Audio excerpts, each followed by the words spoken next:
बच्चों, आप सभी वर्कशीट 85 कर रहे हैं। ये 10th क्लास के साइंस की वर्कशीट है जो आप सभी को 12 फरवरी को मिली है। ये वर्कशीट जैव प्रक्रम के ऊपर है बेटा। इसमें हम क्रियाकलाप नहीं, एक प्रक्रिया श्वसन के बारे में पढ़ रहे हैं। हमें पता है श्वसन मतलब सांस को लेना और उससे भोजन के टूटने से निकलने वाली ऊर्जा का प्रयोग करना, ये श्वसन है। श्वसन वो प्रक्रिया है जिसके द्वारा सजीव भोजन से ऊर्जा प्राप्त करते हैं। इसमें सांस लेना और उसके बाद उस से कोशिकीय श्वसन तक शामिल है। ठीक है, मतलब सांस लेना श्वसन खाली नहीं है। सांस लेना और छोड़ना तो हवा का अंदर जाना और बाहर जाना है, लेकिन उससे कोशिकीय श्वसन हो, ये बात है। अब वायवीय श्वसन और अवायवीय श्वसन दो तरह के श्वसन होते हैं बेटा। वायवीय श्वसन जिसमें ऐसा श्वसन जो वायु की उपस्थिति में वायु हो और साथ में उसमें ऑक्सीजन हो। ठीक है, जब ऑक्सीजन की उपस्थिति में जो होगा उसे वायवीय श्वसन कहते हैं। ये कहाँ पर होता है? ये माइटोकॉन्ड्रिया में होता है। दिस इज मेन क्वेश्चन कि ये माइटोकॉन्ड्रिया के अंदर होता है, ये आपको याद रखना है। ठीक है, अंतिम उत्पाद इसमें कार्बन डाइऑक्साइड और जल बनता है। ग्लूकोज का पूरी तरह से क्या होता है बेटा? पाचन हो जाता है, उपचयन हो जाता है। ग्लूकोज पूर्ण तरह से टूट जाता है, इसका उपचयन होता है। पचयन लिखा हुआ है, ये असलियत में उपचयन है।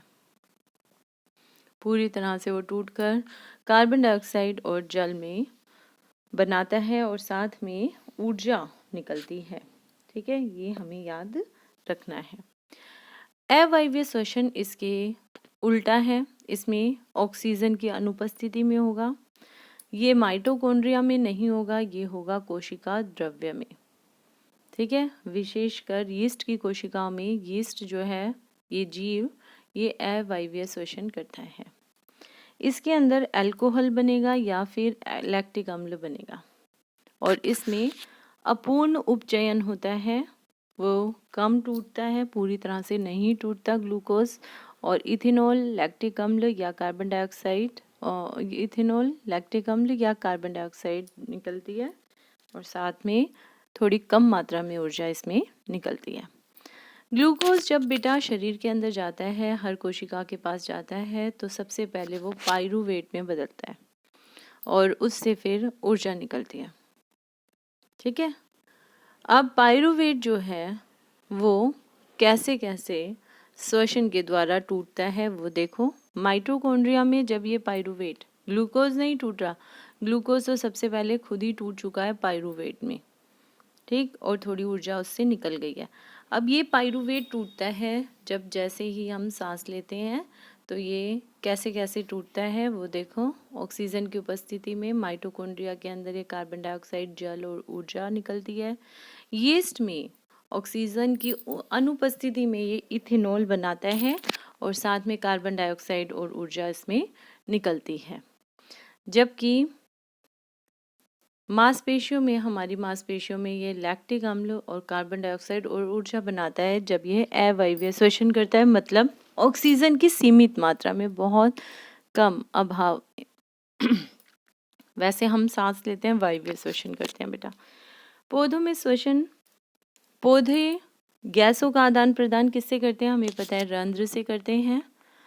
पौधों की थोड़ी मिस्टेक्स हो जाती हैं बेटा, इसमें पौधों लिखा है, ये रंध्र के द्वारा करते हैं।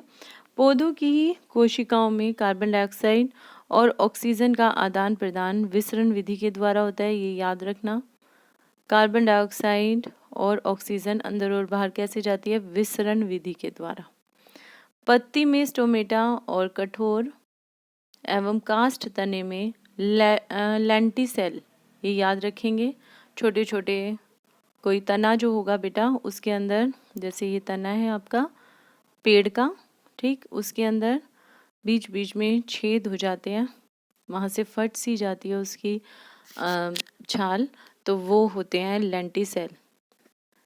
पत्तियों के पास है स्टोमेटा सांस लेने के लिए, जबकि तने के पास है, या कठोर जो भाग है पौधे का, उसके पास है लेंटिसेल सांस लेने के लिए, ये याद रखना है।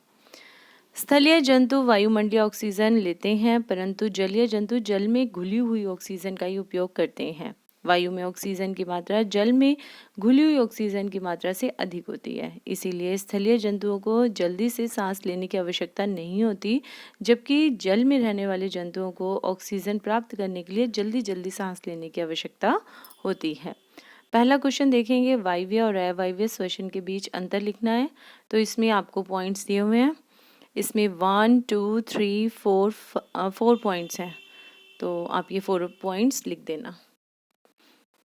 अगला क्वेश्चन है, अब कथन, अभिकथन और कारण का दिया हुआ है, सेशन रीजनिंग का। अब जरा ध्यान से देखेंगे, इसके अंदर ABCD लिखा हुआ है, कौन सा इसमें आंसर आएगा वो बताना है। A आएगा, B आएगा, C या D आएगा। पहला इसका असर्शन दिया हुआ है, अभिकथन दिया है, स्टोमेटा पत्ती की सतह पर पाए जाने वाले छोटे छिद्र होते हैं, बिल्कुल सही बात है। उसके बाद कारण दिया है, क्योंकि गैसीय विनिमय इन्हीं रंध्रों द्वारा होता है, नहीं, ये इसका कारण नहीं है। ठीक है, तो हम क्या लिखेंगे, दोनों बात बिल्कुल सही है, लेकिन पहले का सही कारण दूसरा नहीं है, तो इसका आंसर आ जाएगा B। राइट। अगला देखो, पाइरुवेट के विखंडन से यह कार्बन डाइऑक्साइड, जल तथा ऊर्जा देता है, यह क्रिया होती है। पाइरुवेट जब टूटता है, कार्बन डाइऑक्साइड दे, जल दे और ऊर्जा दे। बहुत बढ़िया, पूरी तरह से ये तो टूट गई। ये कहाँ पर होगी, ये माइटोकॉन्ड्रिया में होगी। अगला क्वेश्चन, ग्लूकोज के ऑक्सीकरण से विभिन्न जीवों में ऊर्जा प्राप्त करने के लिए विभिन्न पथ क्या है। ये तीनों पथ, ये आपको लिखने हैं, इसमें 3 पथ हैं, तीनों पथ आपको लिख के आने हैं। श्वसन के लिए ऑक्सीजन प्राप्त करने की दिशा में एक जलीय जीव की अपेक्षा स्थलीय जीव किस प्रकार लाभप्रद है। तो ये लिखोगे आप स्थल पे, देखो यहाँ पर, स्थलीय जंतु वायुमंडलीय ऑक्सीजन लेते हैं, परंतु जलीय जंतु जल में घुली हुई ऑक्सीजन का प्रयोग करते हैं। वायु में ऑक्सीजन की मात्रा जल में घुली हुई ऑक्सीजन की मात्रा से अधिक होती है, इसीलिए स्थलीय जंतुओं को जल्दी जल्दी सांस लेने की आवश्यकता नहीं होती, जबकि जलीय जंतुओं को ऑक्सीजन प्राप्त करने के लिए जल्दी जल्दी सांस लेना पड़ता है। तो ये आंसर आप लिख देंगे। अच्छी थी वर्कशीट, सभी बच्चों को समझ आ गई होगी। जल्दी ही आपकी नेक्स्ट वर्कशीट डाउनलोड कर दी जाएगी। थैंक यू बच्चों।